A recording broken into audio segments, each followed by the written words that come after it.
Cypress Development Corp. is developing a world-class lithium resource in the heart of Clayton Valley, Nevada. The size of the resource makes the Clayton Valley project a premier asset with the potential to impact the future of lithium supply. Cypress Development Corp. trades on the TSX Venture Exchange, symbol CYP, the OTCQB, symbol CYDVF, and on Frankfurt, symbol C1Z1. For more information, please visit our website, cypressdevelopmentcorp.com.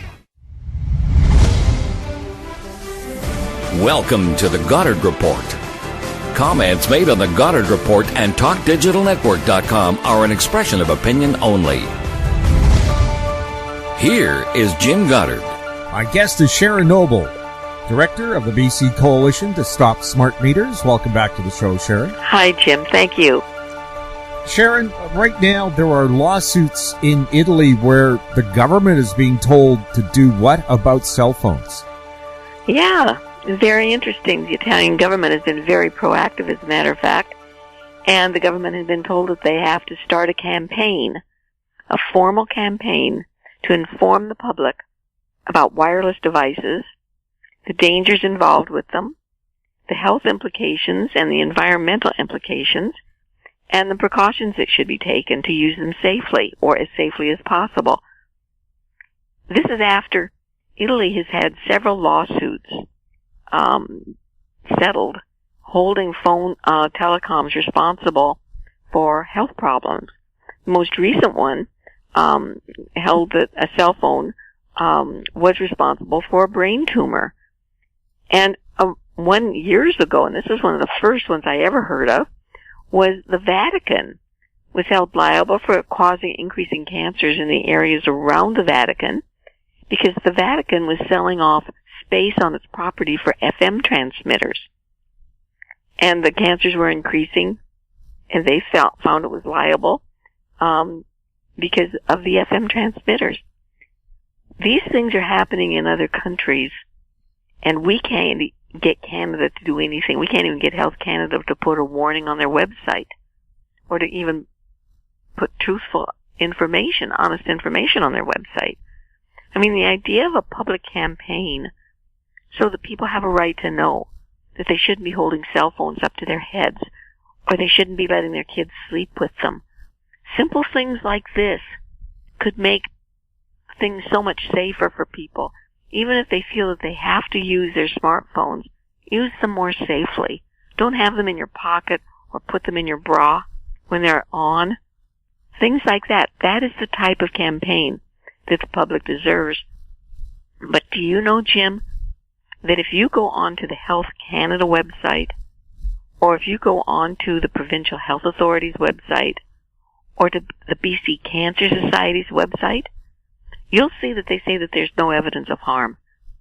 That really you don't need to do anything because Health Canada says it's fine, or the World Health Organization says this is fine. They've got studies on the Health Canada website that are decades old. Yet they don't have the studies that have been shown, that have been done, that show that microwave radiation is a human carcinogen, that were done over the last 5 or 6 years. They aren't on there. And there are so many things that have been done wrong in Canada. You know, for instance, years ago, in 2011, the first HESA committee, this is the committee that Health Canada reports to, supposedly. It's a standing committee where there are quite a few MPs from all over the country. I helped organize that one, and we had 6 experts from around the world give presentations telling them what the science was and telling them that Safety Code 6 is completely inadequate and out of date. And the HESA committee made several recommendations. They were never followed. Then in the most recent one, that resulted in basically the Royal Panel concluding that there was absolutely no problem with Safety Code 6. The HESA committee, again, in 2014, I believe it was, came out with another list of recommendations. And nothing was done. The at the time it was Health Minister Philpott, who basically said there was nothing that needed to be done. And the Canadians for Safe Technology, whose director is Frank Clegg, he's the former Canadian president of Microsoft Canada, charged her with refusing to inform Canadians about the safe use of their devices, said that Health Canada was making false representations about the security. These are serious things. And Health Canada has done nothing. No response. Nothing. The international standards in so many other countries are so much stricter. And the information on cell phones are out there. We can't even get Health Canada to agree to put a label on a cell phone telling people don't put them next to your head. And you might remember months ago when PhoneGate came out, where in France they discovered that something like 90% of cell phones emit radiation levels that are higher than the international standards allow. Not by just a little bit, by many times, 10, 11, 12 times the amount of radiation. Health Canada will not even respond to this. No studies of the cell phones in Canada. The response I got back is, we follow Safety Code 6, the strictest standard in the world. This is just a bald-faced lie. This is what's happening. We can't get anything happening here in Canada. Yet places like Italy are promoting intelligent information, informative information, honest information to be given to the Italian public. But we can't get it here in Canada. We'll have more with Sharon Noble right after this. Media recognition from Bloomberg, Reuters, recycling trade publications, patented process for 100% recovery of critical metals, including cobalt, lithium, nickel, manganese, aluminum. American Manganese is focused on recycling lithium-ion batteries for electric vehicles. American Manganese trades on the TSX Venture, AMY, the US, AMYZF, and Frankfurt 2AM. For more information, visit AmericanManganeseInc.com or phone me, Larry Ray, at 778-574-4444. Avon Resources Limited is a gold exploration company with significant projects in British Columbia and the Yukon, trading on the TSX Venture Exchange, symbol ABN, and the OTCQB, symbol ABNAF. Surrounded by world-class gold deposits and mines, Avon's 23,000 hectares Forest Kerr Gold Project is located in the heart of the Golden Triangle in northwestern BC. For more information, visit us at avonresources.com. Welcome back. We're speaking with Sharon Noble. Sharon, do you have more concerns about the new 5G smart meters? Yes. As a matter of fact, it's just recent. If you remember from our last conversation, we talked mostly about 5G, the fifth generation of wireless devices, and the fact that they're going to be using new technology that's completely different from technology that's used now, that the waves, the frequencies are going to be different. The way that they are transmitting is going to be different. But more than anything, the transmitters are going to be extremely close to homes. They're going to be every 100 or 200 meters down our streets and just feet outside our homes.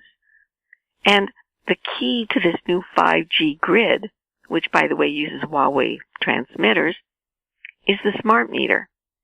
And our smart meters right now that we have on our home are fitted with chips that can gather our data by communicating with the new smart devices and appliances. Just about every appliance you buy now is called smart, which means it has a chip in it that will be able to communicate information about what you're using it for, how you're using it, how often you're using it, things like that, back to the smart meter. And the intention of the 5G grid is that this data will go off into the Ethernet. It will be given to the Internet of Things, and it will be gathered and used by we don't know who. And I was warning that our smart meters are key, just the way they are. Well, lo and behold, now there are articles out saying that there are new smart meters that are even enhanced to gather data better, transmit it more easily and efficiently. Are we going to be told about this? Are we going to have to pay for this? Hydro hasn't even finished the first round of installations. There are still quite a few people with analog meters out there. And They already started to replace the first go-around. We told you, and we told BC Hydro, and we told the government that Hydro lied, Itron lied, when it said smart meters have a 20-year life expectancy. No, they don't. They're little computers that constantly have to be upgraded and replaced. And in 2016, a mere 4 to 5 years from the time that the smart meters started to be installed, 88,000 were having to be replaced for a cost of $21 million.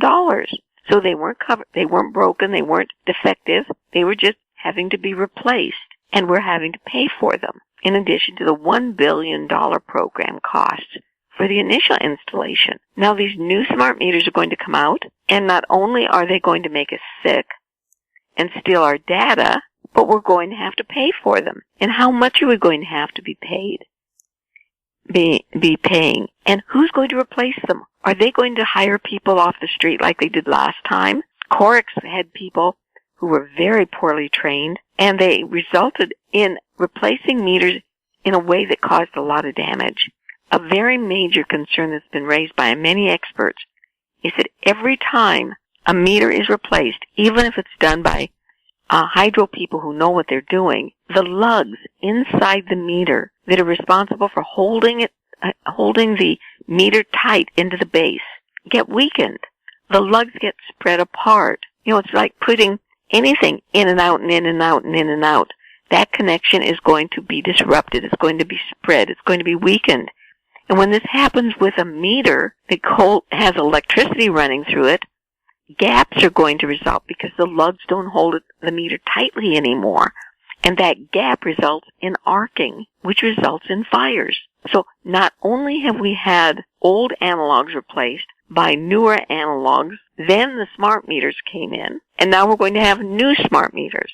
All that changing and replacing of meters didn't have to happen. Old analogs last 40 or 50 years. They could have stayed in there and worked perfectly and not increase the chance of what's called hot sockets by having all of this replacement. And these new smart meters that will be put in, these 5G enhancers, will have to be replaced in 2 or 3 years when new technology comes out or the meter's lifespan is exhausted. We are putting so much pressure on this meter base. There will be more and more fires. There will be more and more risks, Jim. And we're going to be paying millions and millions and millions of dollars to do it. I think that people, right now, we need to start a campaign. Not only should the smart meters not be replaced again, but if they are replaced, they should be replaced with safe, cheap, lifelong analog meters that can still be made. We don't need these smart meters, and we certainly don't want 5G enhanced smart meters. When they say they need to be read, well, can't you just take a picture of your meter and send it into Hydro? Isn't that good enough? I mean, the banks let you, take pictures of your checks. Why not your smart meter or your regular analog meter? Absolutely. This is what they're doing in other countries. Some countries I think it was Sweden, that was allowing people to send pictures in 11 months of the year, and one time during the year, a meter man would come by just to check to make sure everyone was being honest and just check it. I mean, doesn't that make more sense? I mean, this idea that they were going to be saving us all this money by putting smart meters on and replacing the analogs, how's that going? How much money have we seen our bills reduced by? I haven't seen any reduction in my bill. It's ridiculous. And every single solitary argument shows that in the long run, these smart meters were put in as part of the 5G grid. They were forcing smart meters on just about everybody around the world. It was no coincidence that everyone had to lose their analogs at the same time. And the same thing's happening now with the 5G grid. They're putting microcells in, and they're increasing cell towers. Just about every place, every country, is fighting this battle to prevent, this increase in electrosmog in their environment. Scientists are warning that not only are we going to get sicker, but our environment's going to get worse. Animals are going to be sicker. The plants are going to be weakened. And if and when they start using these very dangerous new milliwaves frequencies, these very high frequencies in excess of, say, 10 gigahertz, these small, short waves are much more dangerous for the insects. Our environment is going to be severely and permanently damaged. There was a recent study showing that almost 50% of the insects have already faced extinction, and it's going to be increased, especially with 5G. And when we get 30 or 40,000 satellites emitting radiation to every inch on the earth, what then? What's going to happen with the pollinators upon whom we are dependent? How are we going to have our food fertilized, our plants fertilized? No one's looking long term here, except the scientists who are warning us. The corporations are not built to look long term. They're built to look short term at the most immediate way to make money. And the governments are helping them. This is a serious issue. And people better wake up and start confronting things. Because it's only through our loud voices and complaining to our politicians that anything ever gets done. We'll have more with Sharon Noble right after this. Engineer Gold Mines is focused on the exploration and development of the historic high-grade Engineer Gold Mine situated 32 kilometers southwest of Atlan, British Columbia. Engineer Gold Mines is fully permitted for surface and underground exploration with the 2019 drill program now underway. Engineer Gold Mines Limited trades on the TSX Venture Exchange, symbol EAU. For more information, please visit us at engineergoldmines.com. Don't miss out. Stay informed. Receive the HowStreet.com weekly recap with thought-provoking podcasts, radio, and articles delivered to your inbox. Sign up for the HowStreet.com weekly recap on our homepage at HowStreet.com. Welcome back. We're speaking with Sharon Noble. Sharon, we're in no way saying this is the cause of the Wuhan virus and so on, but you have mentioned it in other interviews, and we've talked to doctors who say high exposure to pulse microwaves causes genetic mutation. And what would be better to develop resistant bacteria and viruses than pulsed electromagnetic radiation that you would get from short microwaves? What kind of a microwave environment is Wuhan in? Wuhan is one of the most heavily polluted cities in many ways, but especially from microwave radiation. And many reports are out there saying that Wuhan was the first 5G city in China. It's been permeated with 5G transmitters for several years now. They were apparently a pilot project. And as you say, many studies have shown that microwave radiation does alter DNA, and it also has been shown that it affects the viruses and bacteria. It can make them resistant to various treatments that we've normally been able to give to prevent people from becoming too sick from it. And another thing from EMR is that humans' immune systems are weakened by this exposure. This is one of the reasons why so many people become sick, suffer different health effects, and suffer more, especially electrosensitivity, is that their immune systems are weakened by exposure.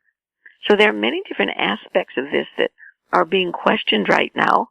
They're wondering if maybe the fact that Wuhan was the first, quote, 5G smart city, and the people there have been exposed to this now for at least a couple of years, that this is the reason that the people there have been hit so hard.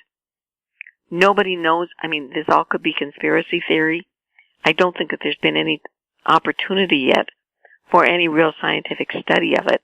First of all, people in China are not going to be opening their doors to outside scientists coming in and finding that this is the cause. But it certainly is something worth considering.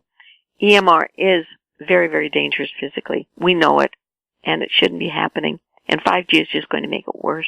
Sharon, again, you've mentioned that you need to be an activist if you're concerned about this. How deaf has the government been to your concerns about 5G and smart meters? You sent them a very extensive report about smart meter fires. What was their response? Nothing. The government, in fact, many people now are getting sick and tired of the lack of response. None of our politicians of any of the parties, are responding. And it's not whether it's just provincial or federal. I mean, it's pervasive. None of them are responding. And many people are writing about their concerns about their children in school with Wi-Fi, about cell phone use, about different issues.